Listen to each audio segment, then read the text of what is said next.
Pigweed here. Today we review a Bach and discuss a Greek tragedy.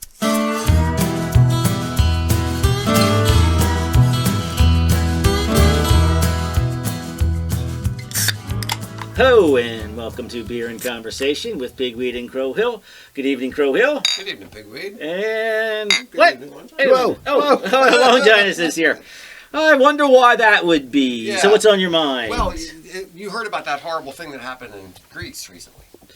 How recent was that? About 2,000 years ago. Yeah, that was rough. It Man, was I'm rough, still yeah. worried about I that. know. Yeah. So we went to see this play, Yes. Oresteia. Actually, it was more than 2,000 years ago. And it was pretty interesting. It's Yes. this horrible series of events when Agamemnon returns to his home. And Yes, and a just cycle of bloodshed. cycle of bloodshed. It was quite a tragedy. But Yeah. yes. Yeah, but it was a good time. But before that, can we get into Yeah, German what's beer? this? Why is this Billy Goat? sitting Yes, on there's this like can? why I seem to see a lot of goats on German beers. What's up with that? So the Bach beer started off in a town called Einbeck, but then when it moved south, for some reason that became Einbach. Yeah, right, a different region pronounced it differently, and Which means Billy Goat okay. in German. So now you always see a Billy Goat on a Bach beer. Yes, you do. Yeah. And so, what is it? An ale or lager? It's a lager, Uh-huh. and this one's a little darker. We had a Bach a week or two ago, Right. and this one's a little darker, which is a little more traditional, I think, to have the. Because traditionally a Bach beer is a dark lager, but there's different styles of Bach, and there's Doppelbachs and whatnot. And this one's from our friends Yingling. Right. You know, they sort of that's skirt the line between mass-produced beer and craft beer. Yes, and That's good. I like America's it. oldest brewer. Mhm. Yes, it's got a It's- really fine. Yeah, and you think of them as being a little commercial, and Yeah. perhaps not going to give you what a small craft house would give you. But their That's porter is fantastic. good, the Bach is good. They make really good beer. And yeah, I think even just the regular straight Yingling lager is a fine beer, and I enjoy it. So I like Yingling. When I was first into home brewing, one of the first craft beers I had was a Yingling porter, Okay. Yeah. Fair enough. and I always had a fond place in my heart for Yingling. So, all right, the Oresteia. So yes, this is the Shakespeare, the Chesapeake Shakespeare Company's first Greek play. They generally do things other than Shakespeare, but mostly Shakespeare. And this was they did the Oresteia, which A rendition of it. because Yeah. the original Oresteia is a trilogy. Yeah. It's 3 plays. Apparently, each play is both self-contained and is one thematic play in the group. And so a local playwright took them all and made it into one play. Right. And it was very traditional. I wasn't really sure. I didn't, it could have been set in Brooklyn with rap music or something. Yeah. But no, it seemed very Greek and very There traditional. were some slightly anachronistic things in there. Like Agamemnon was complaining about his boots, and at one point one of the characters brought a laptop on stage, which I thought was kind of strange. But And the telescope. Yeah. And the clothing. Yeah. But that's Yeah, that's beside the point. Yeah. That's very minor. So they so the original Oresteia had the three parts, as you remember, and that was the Agamemnon, the libation bearers, and the Eumenides. right. So this is when we think of classical Greece, we're really talking about 4th and 5th century BC. Right. Athens. Yeah. Athens is the cultural, military, Right. and The political apex. Yeah. center of the ancient Greek world. You had the Pericles, the Peloponnesian War. Right. So this is the time the 3 great philosophers Right. back to back. You had Socrates Socrates, was around Plato, 470 to Aristotle. 399. Right. Yeah. So that's around the right time. So Athens is actually a very old city. It was founded in something like 1400 BC. okay. But it doesn't become what we think of as democratic Athens until around the end of the 6th century BC, so around 508 or something like that. And you have, Plato, Socrates, all those guys. The Peloponnesian War is shortly after that. But this was written right around in that Yes. time. So this is peak ancient Greece. The festivals were a big deal. People would come from all over to go to Athens. Right. And the height of that is there's some song and dance and drink, but then there are play competitions. Right. Which is, it's sad to think of all the plays that would have been there that we don't even know. I mean, the chances that the handful of Greek plays that we have that are being produced 24/7, 365 are the best ones. Right, we just happen to stumble on a handful of plays, and the other 1,000 plays, they were Wouldn't it dispensable. be nice if Can you somebody imagine? could go back with a recorder and Can you imagine what we missed out on? Yeah. So yes, so this was Aeschylus's contribution, and these 3 plays. I don't know if it's about a time. So we're talking about 500 BC, and it's talking about right after the Trojan War, which is 1184 BC. So he's writing about a time hundreds of years in the past. Yeah. So this was We think. right, but we think of from Alexander the Great to the Battle of Troy as one chunk of ancient history. But for them, this is ancient history. This is like us looking back at the time of the Vikings in terms of distance. Yes. So this is, and so obviously the story of Troy is 100% familiar to everybody. Right. So that's the backdrop of his setting, right? So the Iliad and the Odyssey were, in some aspects, were the foundation of sort of that Greek sort of culture out there, like the Bible is for us too now.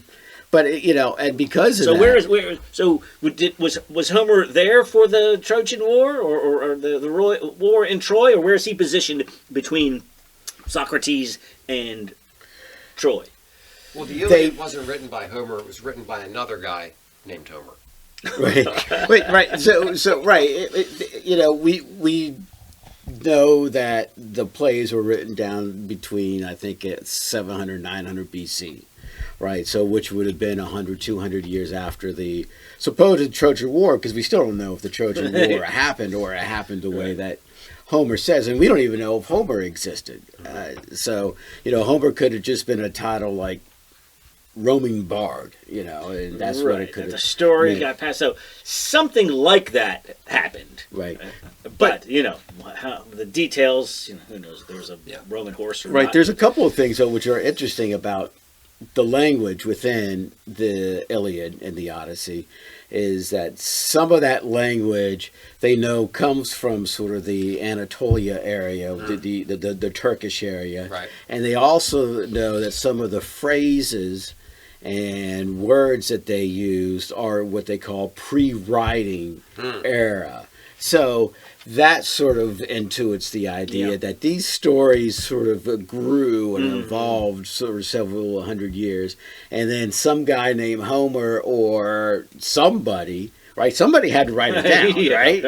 I mean, we know that. The fact is that somebody wrote that down, and when writing it down, was there editing, polishing up, and well, all it's that also stuff. possible that it was spoken for quite a long time before it was written. Oh yeah, down. right, Exactly. Right. So this we grant Homer with the story, but he probably is recording the long tradition, the oral tradition of the thing. So the backdrop is a story very familiar to the Athenian audience. Agamemnon was the leader of the Greeks who went to Troy after Helen was stolen. Right. And so everybody knows this. In the story, it starts. They reflect back on them launching the ships. Clytemnestra is in charge at Argos. Yes. And she's who's Agamemnon's wife, who is the leader. And Agamemnon's brother Menelaus, it was his wife who was stolen by Paris. Helen launched 1,000 ships. All that.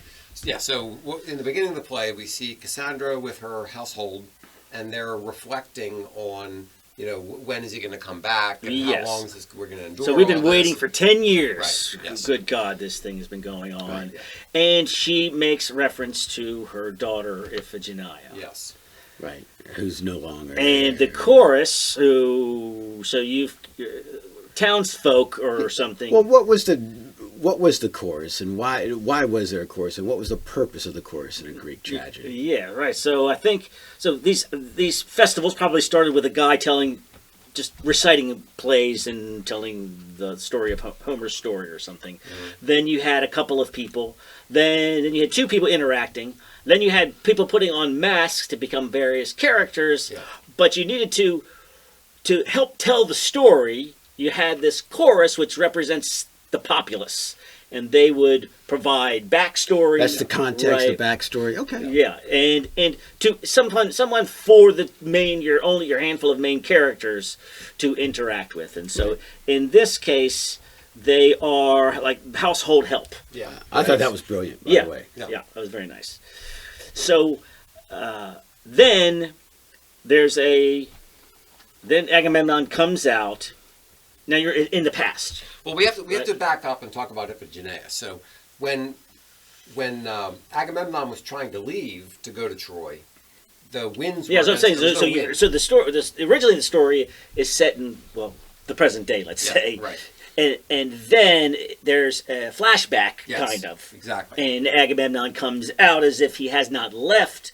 Ah, you're right. Right. Yes, that's right. Yeah. Right. And he's frustrated that he can't get his darn ships Because there's no wind. because there's no wind. Right. But and there's one way to get wind, and that is Well, he has to do a sacrifice. So it's interesting the way the playwright tried to craft what was going on, because they were representing it as you have all these soldiers sitting around on the beach waiting to get going, and they're all these superstitious guys, and they're going to have to come up with somebody to blame, and they're going to have to start coming up with, there's got to be a reason for this why we don't have wind. Yes. And so what it boils down to is somebody has to be responsible. Somebody has to make a sacrifice or something. There has to be something. I am the break leader this. of this country and the general of this army. Who else?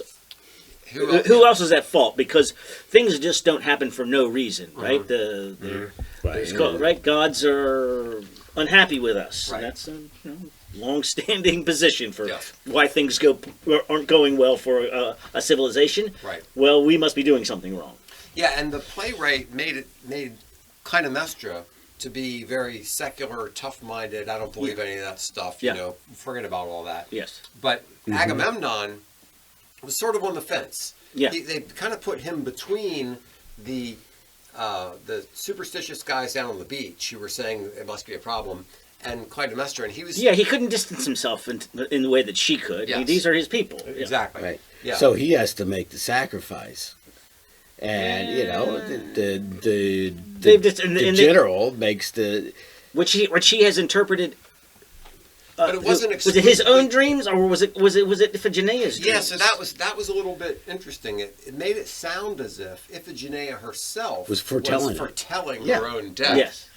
And so, and Clytemnestra's going, stupid dreams, stupid gods, and he's like, no, there are things that are bigger than us. We have to listen to what they're trying to tell us. Right. It's right. And so He does it though, right? He does it, and what happens? The winds come. The winds come, right? So yeah, well, so then now they're gone. Boom, they're gone for 10 years. All right. The guy with the spyglass says, "Oh my God, finally! It's been 10 darn years, and Troy is burned to the ground. Boys are coming home, and yay, Agamemnon and Clytemnestra has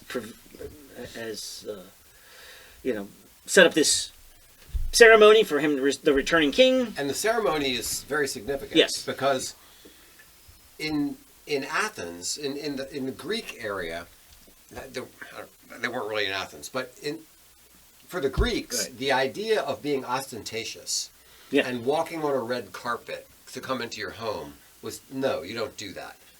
That was unheard of. That was more of an Eastern thing. Yeah, that was something those weird Persians do. Exactly, yes. So she was, in a way, she was welcoming him and mocking him at the same time.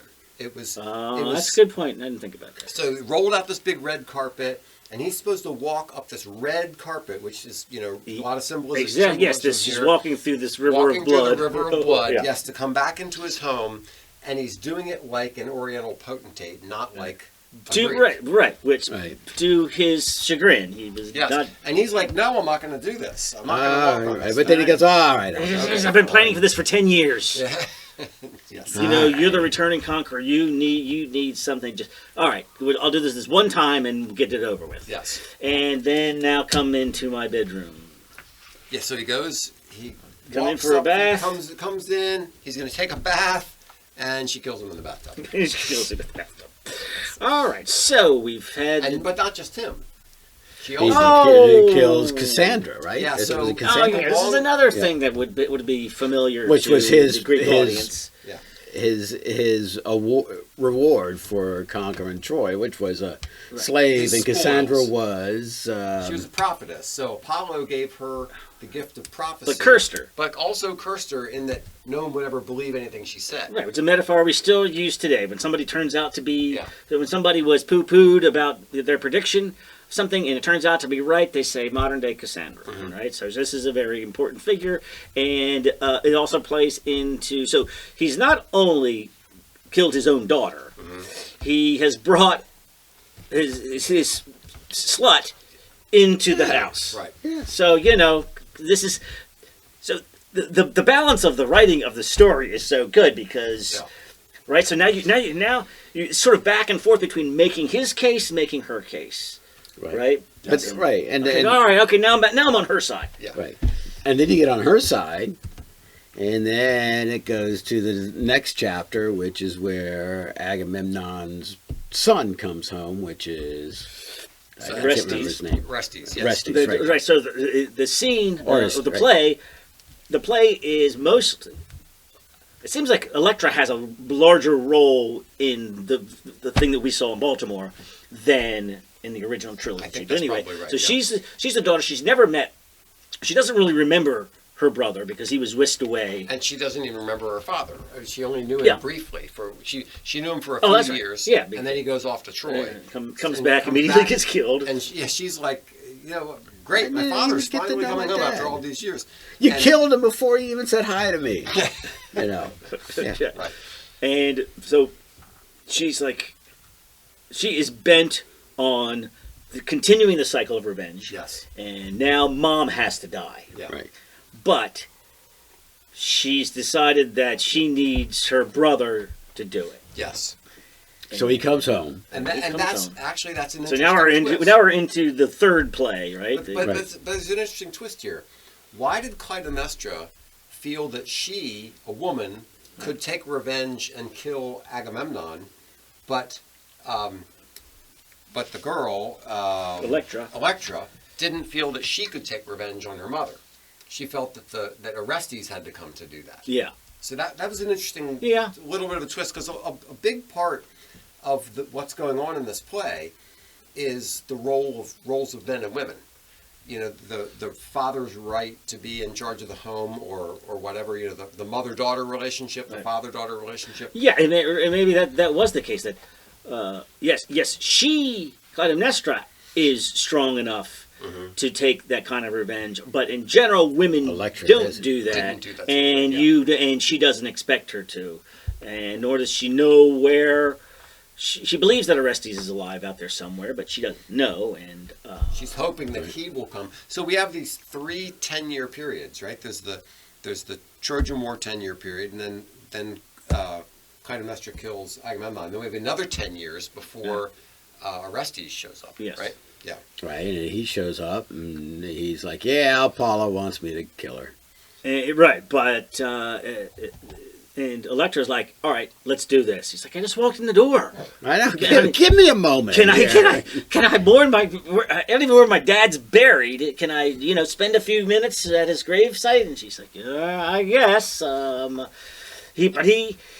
I don't know how this compares to the original trilogy, Right. but she seems to be egging it on, as far as I can tell, egging it on more than the in this version. than the original. I got the sense that Probably, Orestes knew that this was his job, and in the play that we saw, she's like, you know what your job is, right? You know what we have to do.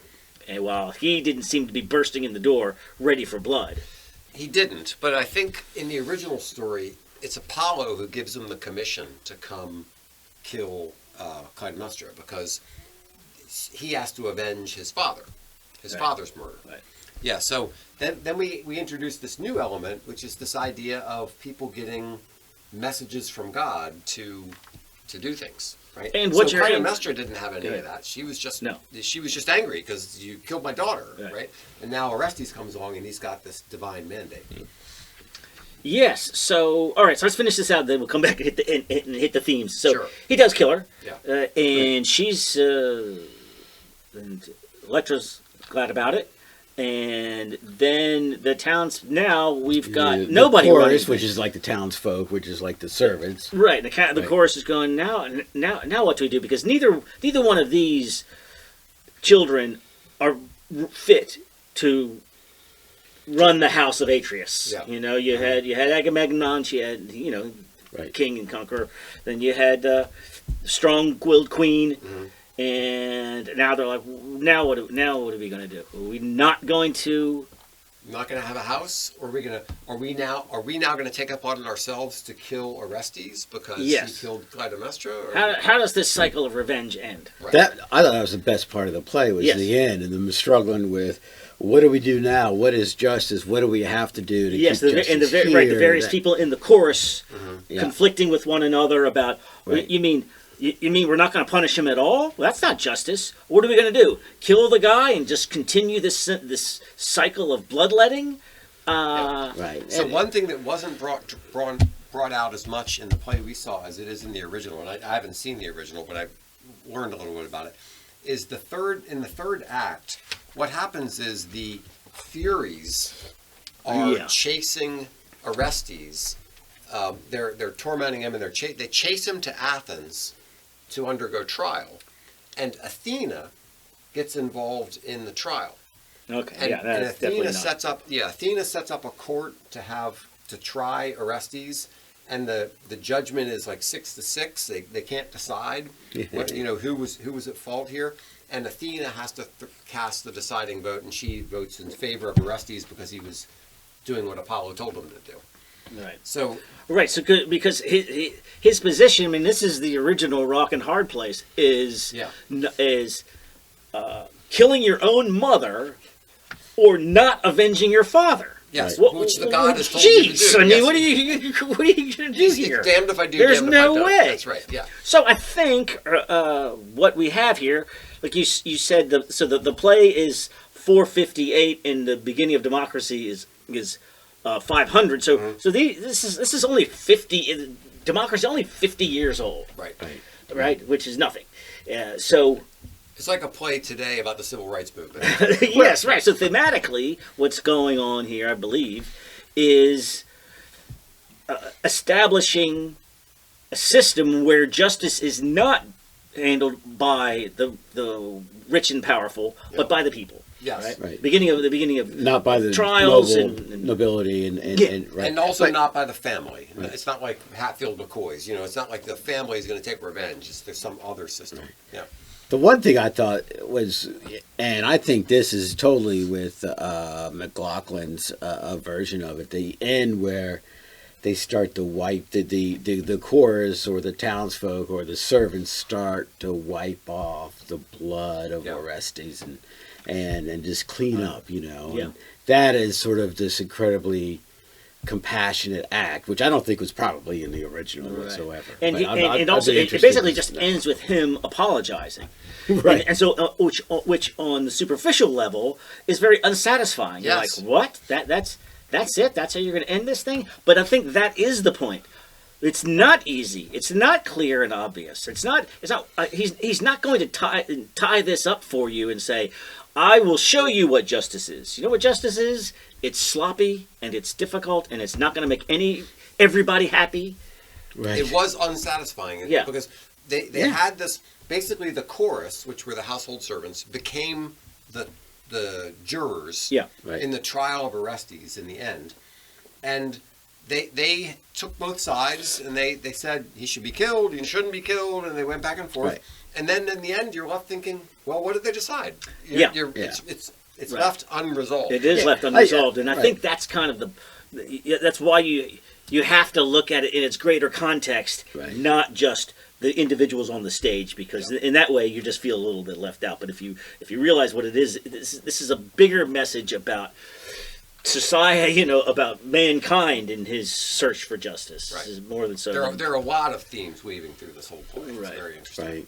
I was going to say the ending is not tied nicely into a No. bow. I mean, I was just thinking of the Die Hard movies where Bruce Willis is always sitting at the back of the ambulance, and everything's sort of working itself out, and he goes over there and hugs his ex-wife or his daughter Yeah, or whatever it daughter. was. No, there's nothing like that going on. Right, but let's some other. It touch on almost every important broad theme that you can touch on: the just war versus the unnecessary war. Sure, Right from the because- very beginning, they're like, "Why are we even fighting this thing? For some harlot who ran off with a what?" Well, Yeah. the sacrificing your daughter Yeah. could just be sending your sons and daughters off to war. Right. Right. So where do you stand in terms of your commitment to family versus the state? Yeah, where's your sacrifice lie?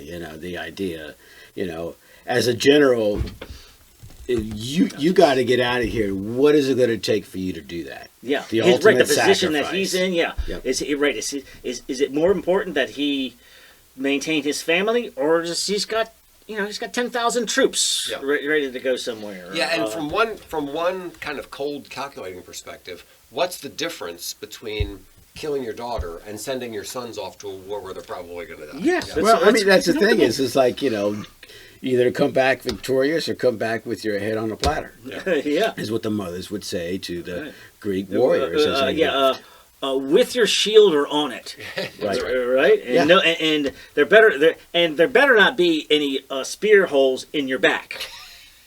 You puss.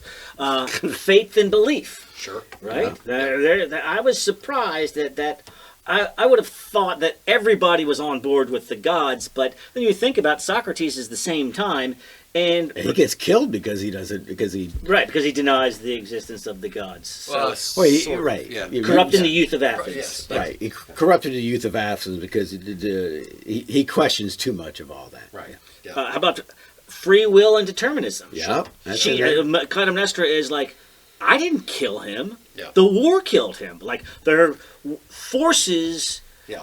You're not making individual choices. Forces compel you to make choices. Yeah. I mean, this is every idea you.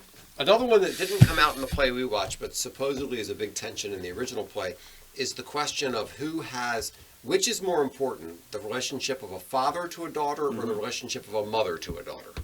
Okay. Because did Agamemnon have the right to sacrifice Iphigenia? Right.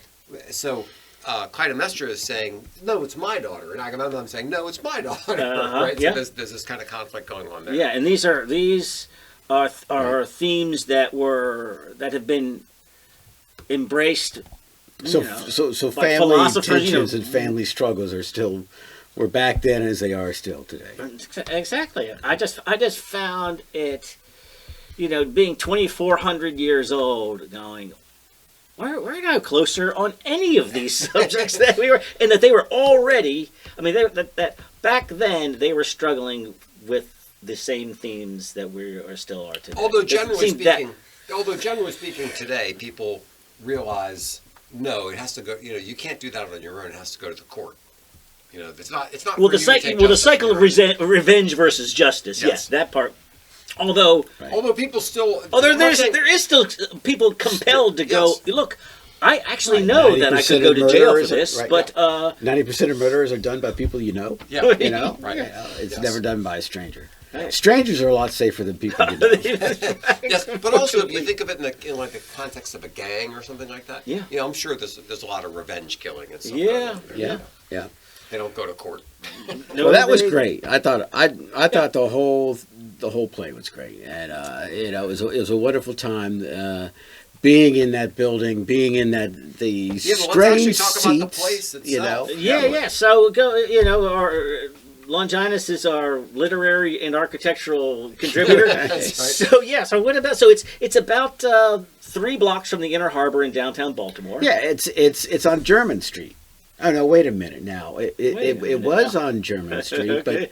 but they changed the name right after World War One to Redwood Street, and Redwood they did Street not. was the first Maryland that died in World War One. Wow. And they changed it because we were pretty anti-German during World War One. Maybe we should have been. Very good. Very Okay, good. And we so- built. Yeah. What So do you got?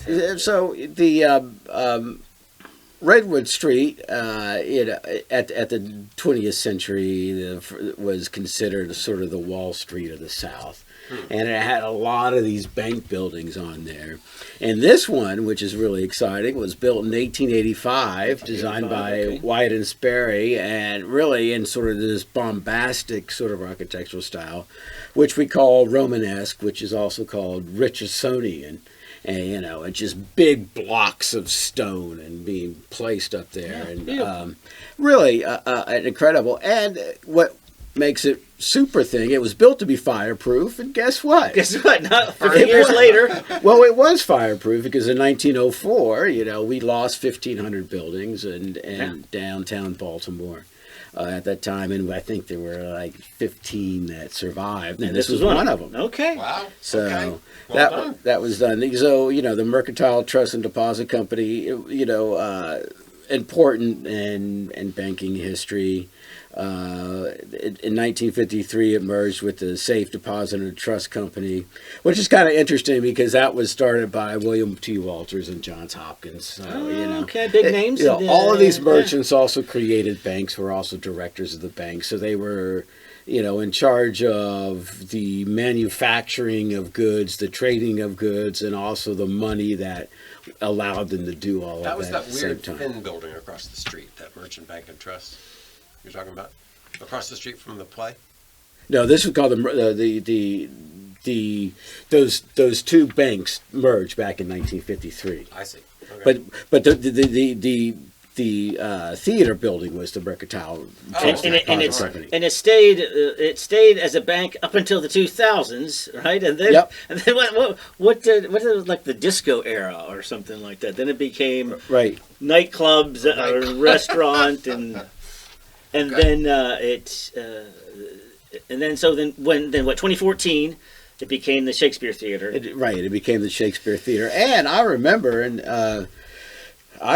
this building, which is, I guess, a Baltimore City landmark because it went in front of the Preservation Commission, and the entranceway that we walked into, Yeah.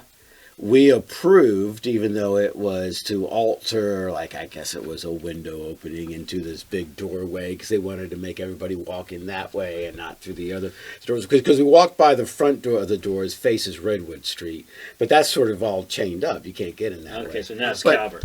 Right. And one of the things that's really exciting is, weren't those seats kind of weird? I kind of try to sit in there. It's a and I felt downtown, too so it's big. not. You think of a theater as a stage, and then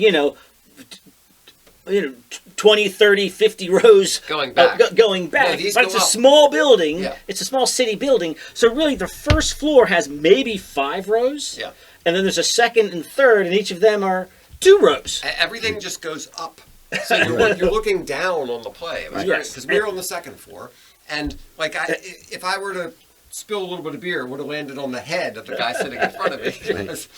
Right, and they also, so while there are 3 levels of seating, there's also 3 levels to the stage. So because it's not a very big stage, Right. so so they have to use the space that they're in. Very and you're intimate. saying if, intimate is the word because you're really on top of it. Yeah. And you're saying the globe itself is It's more like that. like Oh yeah. Okay. And